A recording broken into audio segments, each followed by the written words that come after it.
Halo teman-teman.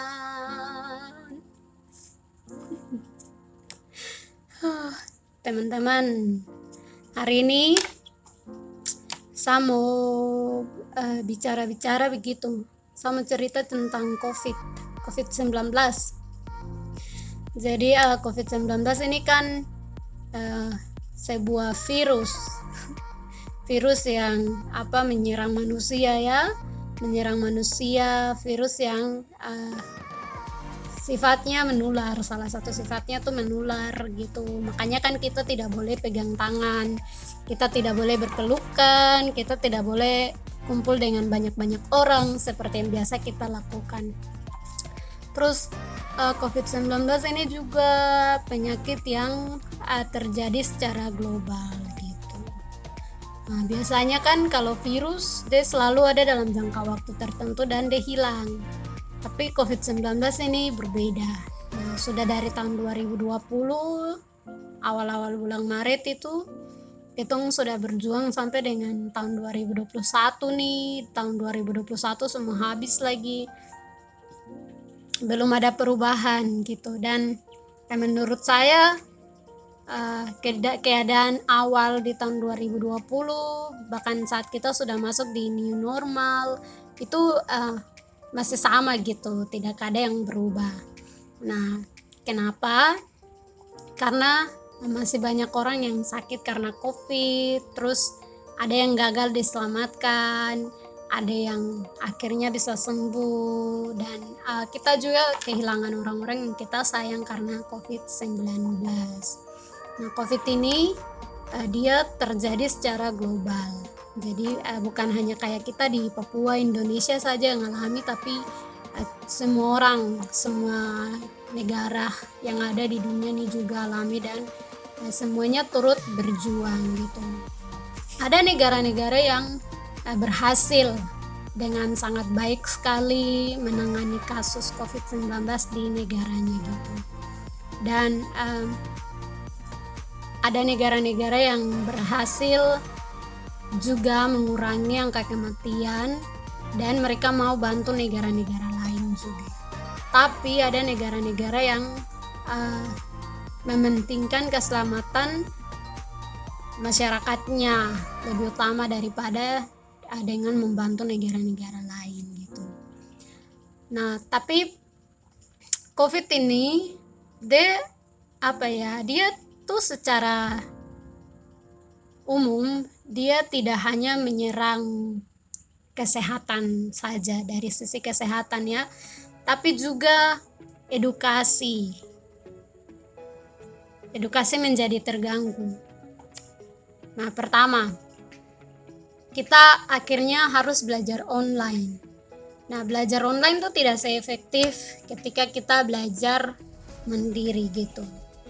Belajar mandiri ketika kita belajar tatap muka atau hadir di kelas, ke sekolah, dan guru terangkan secara langsung gitu. Nah, tapi kalau belajar online tuh dia punya risiko tersendiri ada. Nah, dalam hal ini pelajar, murid-murid, mahasiswa-mahasiswa itu dituntut untuk secara mandiri 2 kali lipat harus belajar dari yang biasanya dilakukan. Ya, harus kayak lebih keras lagi. Kalau misalnya dulu-dulu waktu ke sekolah tuh usaha untuk belajarnya 100%, nah kali ini usaha belajarnya tuh harus 300%.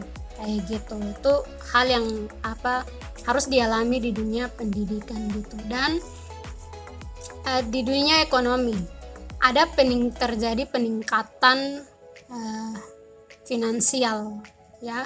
Ada terjadi peningkatan biaya hidup begitu. Ada yang kelihatan secara langsung, tapi ada juga yang tidak, dan ini juga sangat mempengaruhi kehidupan keluarga, komunitas, bahkan negara.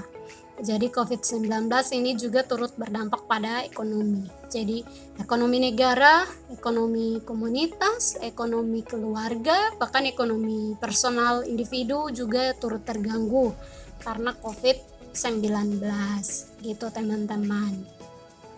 Nah, selain itu peluang bisnis 50-50 kali ya, kalau saya mau bilang.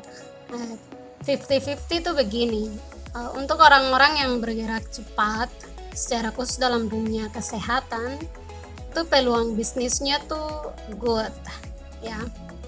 Kalau ada tempat-tempat praktek, apotik, segala macam, itu ya bagus lah gitu, karena di tengah-tengah situasi pandemi ini banyak hal-hal yang berkaitan dengan kesehatan, keamanan kesehatan yang harus dibeli oleh setiap orang yang harus menjalani protokol kesehatan gitu. Dan ada banyak sekali alat-alat kesehatan yang akhirnya muncul dan mengharuskan orang untuk membelinya kalau memang mau sehat, mau selamat gitu. Dan harganya juga tidak murah ya, namanya juga kesehatan tuh mahal ya. Jadi gitulah. Nah, kemudian 50-nya lagi di tempat yang lain adalah banyak orang akhirnya harus mengalami kerugian karena COVID-19. Jadi ada usaha-usaha yang pada akhirnya harus tutup, bahkan ada yang terancam bangkrut, bahkan ada yang sudah bangkrut dan tidak bisa lagi untuk melakukan usahanya, tetapi mereka harus mencari alternatif lain untuk bisa tetap bertahan gitu. Nah, meskipun keadaannya seperti ini, tapi Tom bersyukur ya, karena di saat situasi-situasi seperti ini Tom diajarkan untuk saling menopang, saling menguatkan, saling mengingatkan, saling membantu satu dengan yang lain gitu teman-teman. Nah, terus kalau menurut saya secara pribadi, COVID-19 ini juga berdampak pada dunia politik ya, pada dunia politik, dan lebih ke politik internasional sih menurut saya. Cuma saya tidak bisa jelaskan di sini karena saya takut salah bicara. Saya tidak terlalu pandai untuk bagian-bagian git itu, seperti itu teman-teman. Dan COVID-19 dampak lainnya adalah dia membatasi diri kita untuk dapat mengembangkan diri kita gitu. Kita tidak bisa dengan bebas mengekspresikan atau mengembangkan diri kita ke arah yang lebih baik karena COVID-19. Papa harus work from home, WFH setiap itu WFA lah, belajar dari rumah terus. Akhirnya kita menjadi terbatas sekali di dalam mengembangkan diri kita. Dan ini adalah poin yang saya paling sangat tidak suka karena saya ini students, pelajar, so I don't really like it, like I hate it, I'm totally hate it. Karena satu orang yang suka kayak ke sana belajar di sana, ke sini belajar di sini, like ya saya senang kayak gitu. Tapi kalau harus kayak tinggal saja di rumah, saya stres gitu. Oke, COVID-19. Nah, itu saja kali ya. Tapi kalau ada lagi yang macam ada dampak lagi dari COVID-19 yang tidak saya sebutkan, teman-teman bisa tulis di bawah. Oke. Tulis di bawah, maksudnya komen di bawah gitu teman-teman. Nah, setelah fakta tentang COVID ini, ada hal baru lagi yang muncul. Vaksin. So tarik nafas bukan karena saya marah kah atau apa, tidak ya. Tapi karena saya nih dipenuhi dengan banyak keraguan gitu.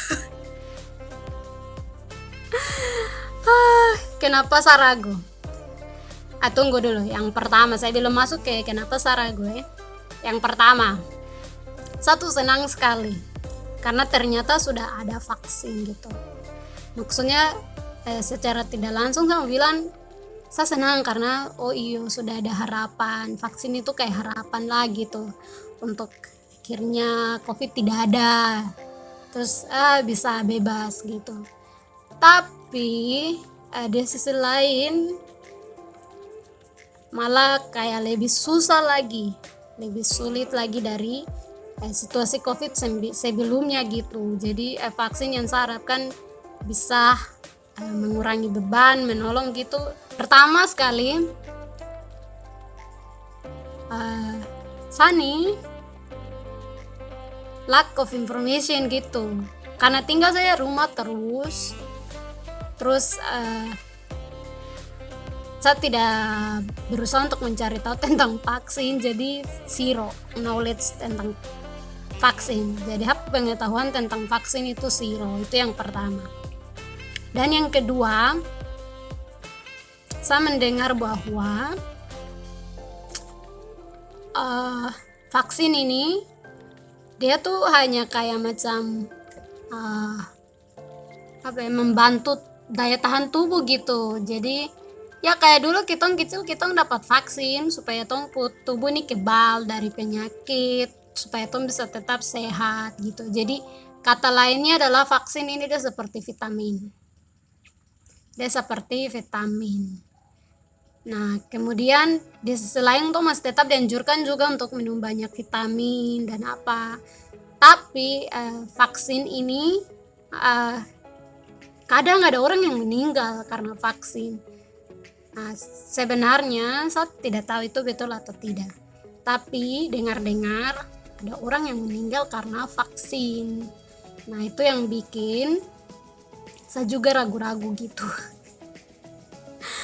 Oke, kemudian ada sertifikat vaksin. Jadi kalau misalnya tidak vaksin, berarti tidak dapat sertifikat. Nah, kalau tidak dapat sertifikat, itu tandanya harus tinggal, tidak bisa berangkat ke luar kota gitu. Karena hanya orang-orang yang sudah divaksin saja yang boleh punya akses untuk keluar, begitu kah? Kalau saya salah tolong koreksi ya, tapi yang saya dengar tuh begitu. Nah, ini tambah jadi beban gitu. Karena saya nih posisinya masih ragu nih. Teman-teman ada yang vaksin kah? Kalau kan vaksin selamat ya. Nah, tapi kayak 50 ya. 50%-nya saya mau sekali vaksin. Tapi 50%-nya tuh kayak macam sabar dulu lah sampai betul-betul yakin, sampai banyak orang yang memang bisa melakukan aktivitas dengan bebas tanpa vaksin gitu. Itu sih yang masih jadi beban untuk saya gitu. Kalau kamu komen untuk kasih yakin saya, silakan, itu lebih bagus lagi supaya mungkin saya bisa vaksin cepat gitu. Karena di sisi lain saya memang ada keinginan juga untuk bisa vaksin gitu. Kan saya juga mau sehat ya. Terus saya juga mau bisa kayak pergi, bisa berangkat begitu. Tidak mungkin saya mau tinggal saja di sini terus. Seperti itu teman-teman. Nah, itu sih. Entahlah, pikiran dia tidak bisa bekerja lagi. Begitu teman-teman. COVID-19. Nah teman-teman, mari tinggal saja di rumah, pakai masker, cuci tangan, mandi yang rajin, makan banyak, minum vitamin banyak, terus selalu ingatkan orang-orang di sekitar kita juga untuk jaga dong kesehatan, untuk makan banyak, minum banyak, minum vitamin yang banyak, terus tetap jaga jarak juga teman-teman.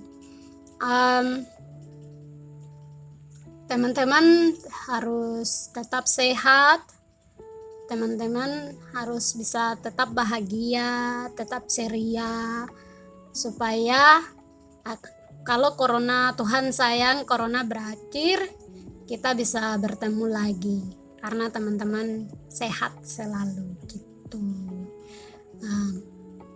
Teman-teman, mari kita berdoa, tetap mengharapkan yang terbaik untuk situasi COVID-19 ini supaya cepat berlalu.